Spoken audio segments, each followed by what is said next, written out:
உலகில் சிரிக்கும் மனிதர்கள் மிகவும் குறைவு. அது கோடீஸ்வரர்களாக இருந்தாலும் சரி, பிச்சைக்காரர்களாக இருந்தாலும் சரி, அவரவர் தகுதிக்கு ஏற்ப பிரச்சனைகளை வைத்துக்கொண்டு உலகில் சிரிக்காமல் துன்பங்களை அனுபவிப்பவர்கள் அதிகம். அப்பேற்பட்ட மனிதர்களை எல்லாம் சிரிக்க வைத்தவர். உடல் மொழியில் புது ரசனையை உலகத்துக்கு நகைச்சுவையில் புரித்தவர். தன்னுடைய கண்கள், உதடுகள், கைகள், கால்கள், ஏன் அவருடைய உதிரம் மட்டுமல்ல, தலைமுடியிலிருந்து கால் முடி வரை அத்தனையும் நகைச்சுவையில் திளைத்திருக்கும். தன்னுடைய ஒவ்வொரு அசைவிலும் இந்த உலகத்தை சிரிக்க வைத்த மகா கலைஞன். ஹாலிவுட் திரையுலகின் புகழ்பெற்ற மிகப்பெரிய நகைச்சுவை கலைஞர்.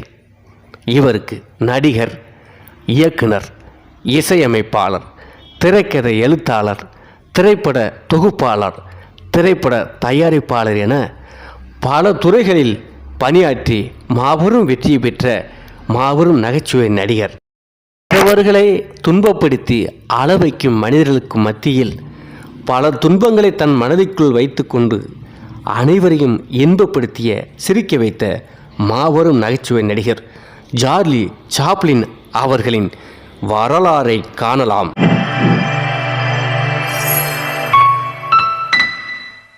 உலகிலேயே மிக பெரும் சாதனை படைத்த மாபெரும் நகைச்சுவை நடிகர் சார்லி சாப்ளின் அவர்கள் 1989 ஆண்டு ஏப்ரல் மாதம் 16ஆம் தேதி லண்டனில் பிறந்தார். லண்டனில் உள்ள வால்வோர்த்தில் சார்லஸுக்கும் ஹன்னா ஹாரியட் ஹில்லுக்கும் மகனாக பிறந்தார். இவர் பெற்றோர்கள் இருவரும் மியூசிக் ஹால் கலைஞர்கள். சார்லி சாப்ளின் அவர்கள் பிறந்த சில நாட்கள் கழித்து அவர்களது திருமண வாழ்க்கை முறிந்தது. சார்லி சாப்ளின் தனது அன்னையின் கண்காணிப்பில் வளர்ந்தார். 1896ஆம் ஆண்டில் ஹாரியட்டிற்கு வேலை ஏதும் கிடைக்காத நிலையில் சார்லி சாப்ளின் அவரது சகோதரர் சிட்னியும் லாம்பர்த் ஒர்க் ஹவுஸில் இருக்கும் நிலை ஏற்பட்டது. பின்னர் இருவரும் அனாதை மற்றும் ஆதரவற்ற குழந்தைகளுக்கான ஹான்வெல் பள்ளி என்னும் ஆதரவற்றோருக்கான பள்ளி ஒன்றில் வளர்ந்தனர். இதற்கிடையில் சார்லி சாப்ளின் தந்தை குடிப்பழக்கத்தால் உடல்நலம் குன்றி சாப்ளின் 12வது வயதில் இறந்தார். இதனால் இவர் தாயும் பெரும் மன உளைச்சலுக்கு உள்ளாகி கிராய்டனில் இருந்த கேன் ஹில் அசைலம் என்ற மனநலம் பாதிக்கப்பட்டோருக்கான காப்பகம் ஒன்றில் சேர்க்கப்பட்டார். பின்பு இருவரும் 1928ஆம் ஆண்டில் இறந்தனர்.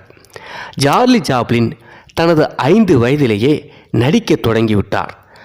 முதலில் 1894ஆம் ஆண்டில் மியூசிக் ஹாலில் தனது தாய்க்கு பதிலாக ஒரு வேடத்தில் நடித்தார். சிறுவனாக பல நாட்கள் உடல்நல குறைவால் படுத்த படுக்கையாக இருந்த பொழுது இரவுகளில் அவரது தாய் ஜன்னல் ஓரம் அமர்ந்து வெளியில் நடக்கும் நிகழ்வுகளை நடித்து காட்டுவார். சார்லி சாப்ளினுக்கு 10 வயதாக இருந்த பொழுது சிட்னி, லண்டன் ஹிப்போட்ரோமில், சிண்ட்ரெல்லா பாண்டோமைனில் ஒரு பூனையாக நகைச்சுவையான பாத்திரத்தில் நடிக்கும் வாய்ப்பை வாங்கி தந்தார். 1903ஆம் ஆண்டில் ஜிம் ஏ ரொமான்ஸ் ஆஃப் காக்கெயின் நாடகத்தில் நடித்தார். இதற்கு பிறகு அவரது முதல் நிரந்தர வேலை அந்த நாடகத்திலிருந்து தொடங்கியது. அவருடைய நடிப்பு தொழிலும் அதிலிருந்து ஆரம்பமானது. ஷெர்லாக் ஹோம்ஸ் நாடகத்தில் செய்தித்தாள் விற்கும் சிறுவன் பில்லி வேடம். இதனைத் தொடர்ந்து கேசிஸ் கோர்ட் சர்க்கஸ் நடத்திய பல்ஸ்வே நிகழ்ச்சியிலும், பிரெட் கர்னோவில் ஃபன் ஃபேக்டரி ஸ்பிளாக்டிக்ஸ் நகைச்சுவை நிறுவனத்தில் கோமாளி வேடத்திலும் நடித்தார். அமெரிக்காவின் குடிபெயர்வு பதிவுகளின்படி கார்னோ குழுவுடன் அக்டோபர் 2, 1912 அன்று அமெரிக்கா வந்தடைந்தார். கார்னோ குழுவில் ஆர்தர் ஸ்டான்லே ஜெப்பர்சனும் இருந்தார்.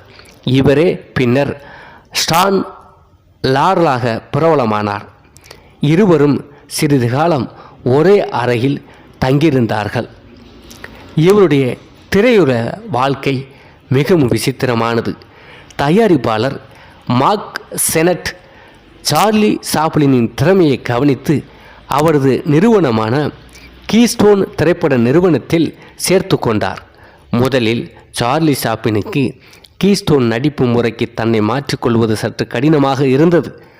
ஆனால் மிக விரைவில் தன்னை பழக்கி கொண்டு கீஸ்டோனின் சிறந்த கலைஞராக வளர்ந்தார். இவரது கிடுகிடு வளர்ச்சிக்கு காரணமாக அமைந்தது அவரது தனக்கென்று உருவாக்கி கொண்ட நாடோடி வேடமும் நிறுவனத்தில் இவருக்கு இயங்கவும் புது படைப்புகள் படைக்கவும் கொடுக்கப்பட்ட உரிமையும் ஆகும். இவரது வளர்ச்சியையும் இவரது நிர்வாகியாக பணிபுரிந்த சிட்னியின் ஆற்றலையும் சார்லி சாப்ளின் சம்பள பட்டியல் எடுத்து காட்டியது.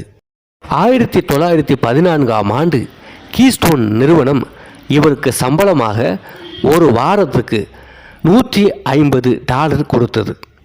1914ஆம் ஆண்டு எசான் ஸ்டுடியோஸ், இலியான்ஸ், சிகாகோ ஆகிய நிறுவனங்கள் வாரத்துக்கு $1250 மற்றும் $10,000 ஊக்கத்தொகையாக அளித்தது.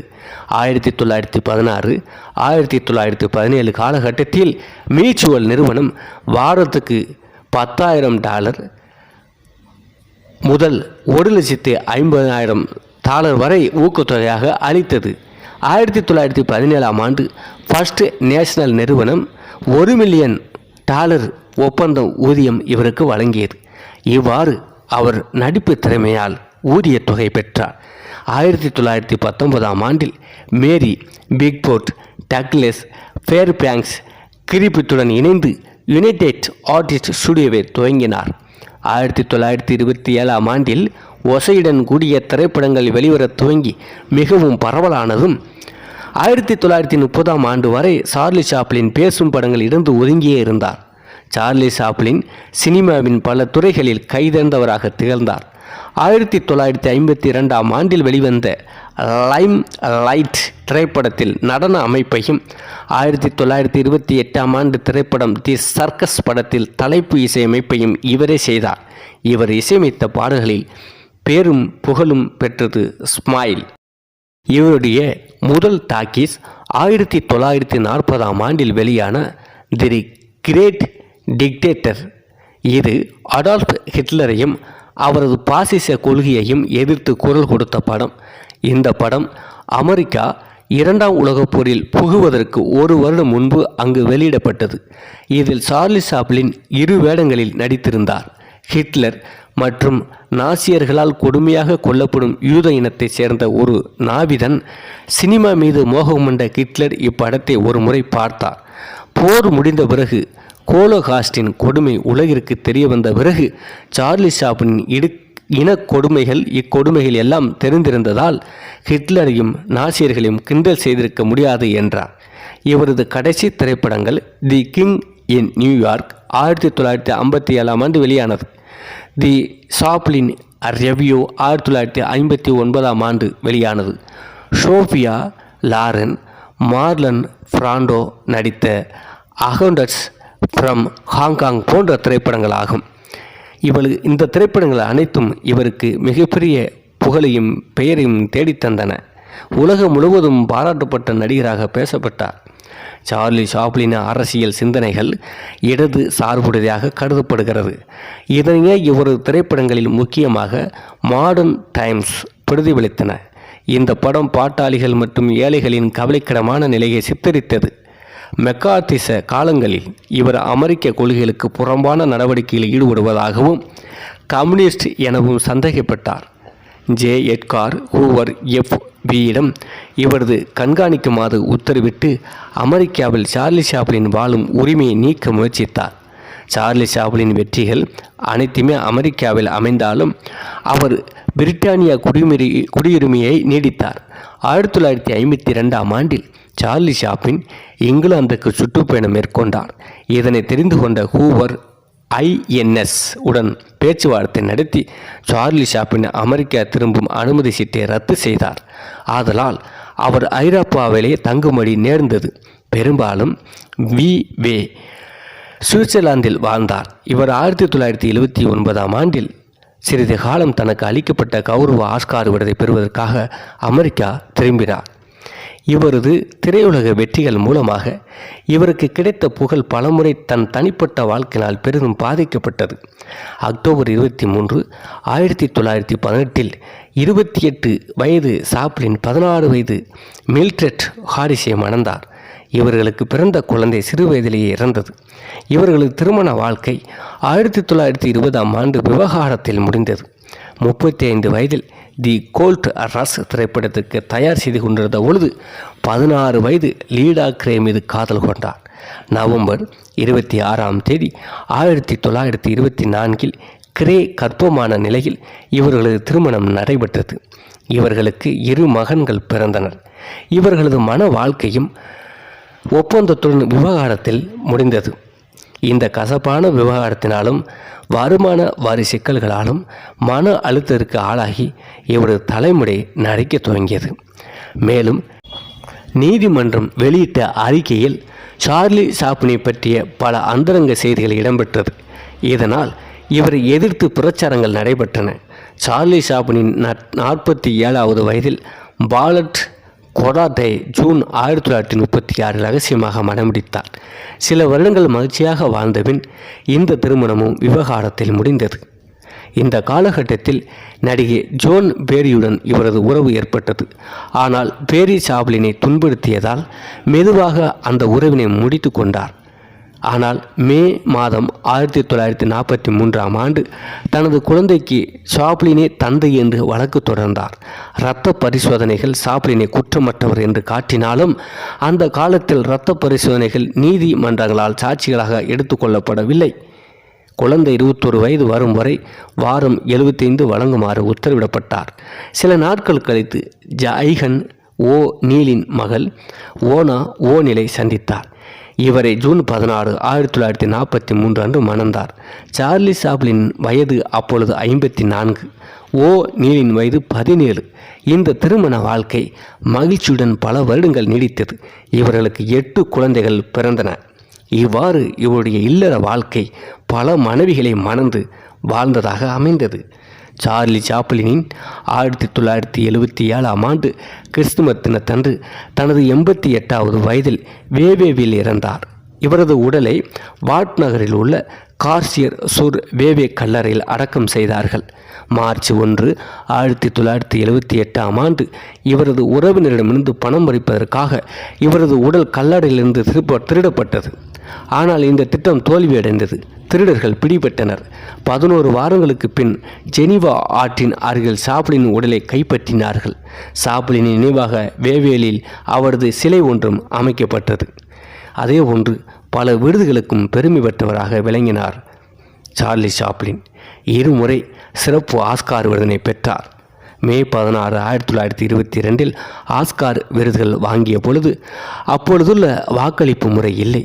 சார்லி சாப்ளின் தி சர்க்கஸ் திரைப்படத்திற்காக சிறந்த நடிகர் மற்றும் சிறந்த இயக்குனர் விருதுகளுக்கு தேர்வானார். இவருக்கு விருது கிடைக்காது என்று இருந்த நிலையில் இந்த திரைப்படத்தை எழுதி இயக்கி நடித்து தயாரித்த அவருடைய பன்முக தன்மையையும் மேதமையையும் பாராட்டி சிறப்பு விருது அளித்தார்கள். அதே ஆண்டு தி ஜாஸ் சிங்கர் படத்திற்காக இன்னொரு சிறப்பு விருதை வழங்கினார்கள்.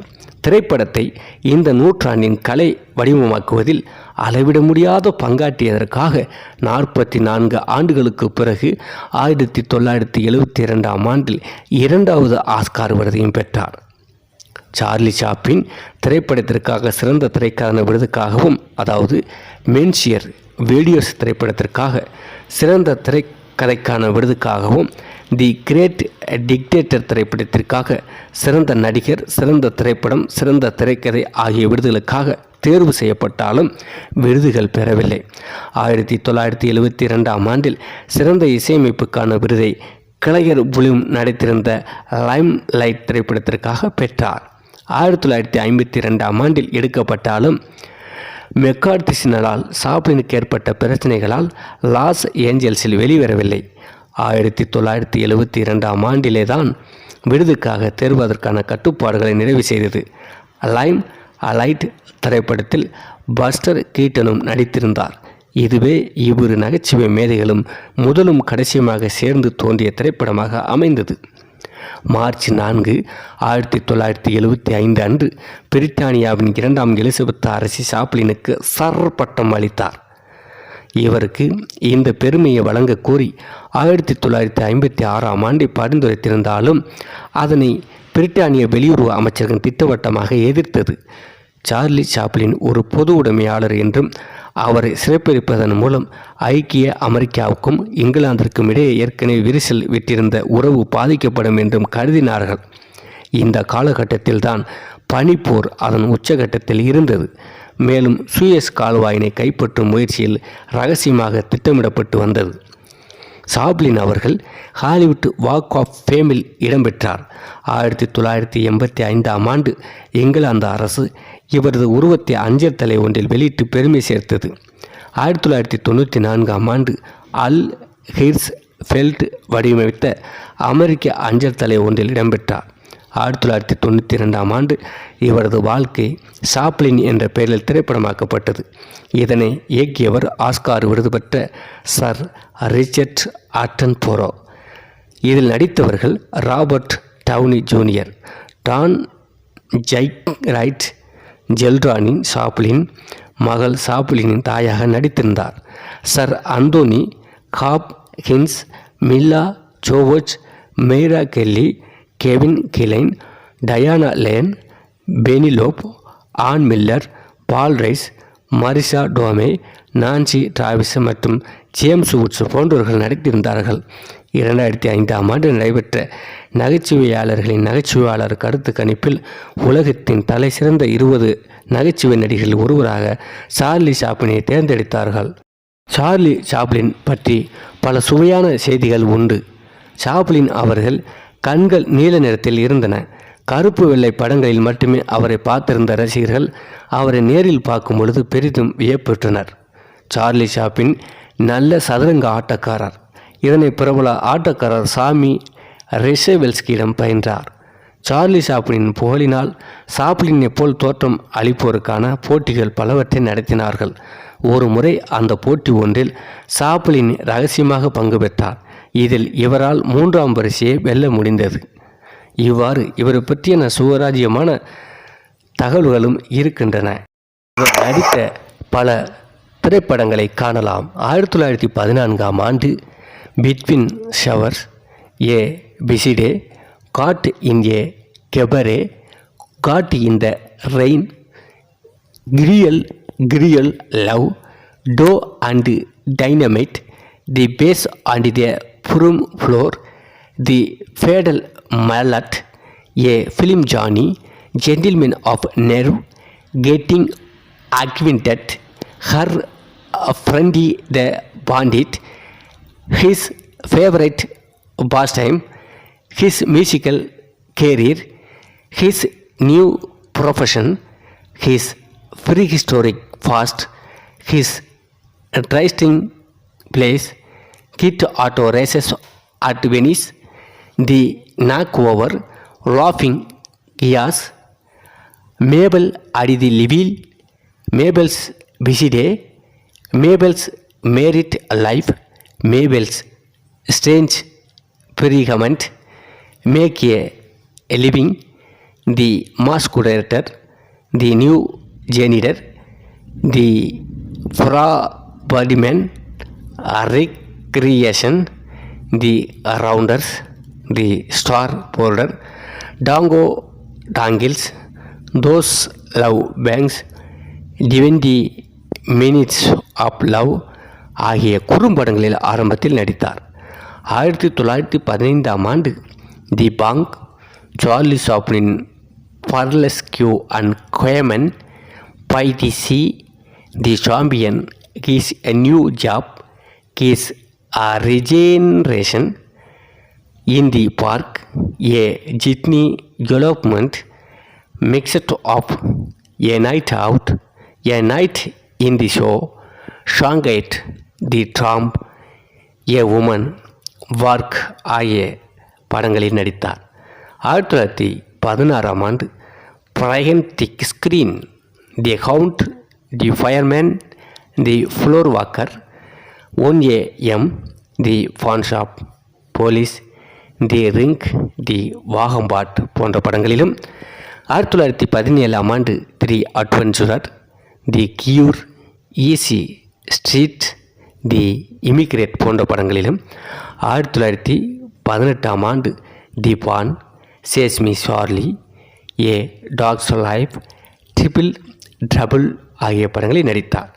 1919ஆம் ஆண்டு a days of pleasure, sunny side, 1921ஆம் ஆண்டு தி ஐடியல் கிளாஸ், 1922ஆம் ஆண்டு பே டே, 1923ஆம் ஆண்டு தி பில்கிரிம் போன்ற திரைப்படங்களிலும் நடித்தார். அதேபோன்று இது அனைத்தும் குறும்படங்களாகத்தான் நடித்து கொண்டிருந்தார். அதன் பிறகு பல திரைப்படங்களில் நடிக்கத் தொடங்கினார். 1914ஆம் ஆண்டு டில்லிஸ் பங்க்சட் ரொமான்ஸ் நடித்தார்.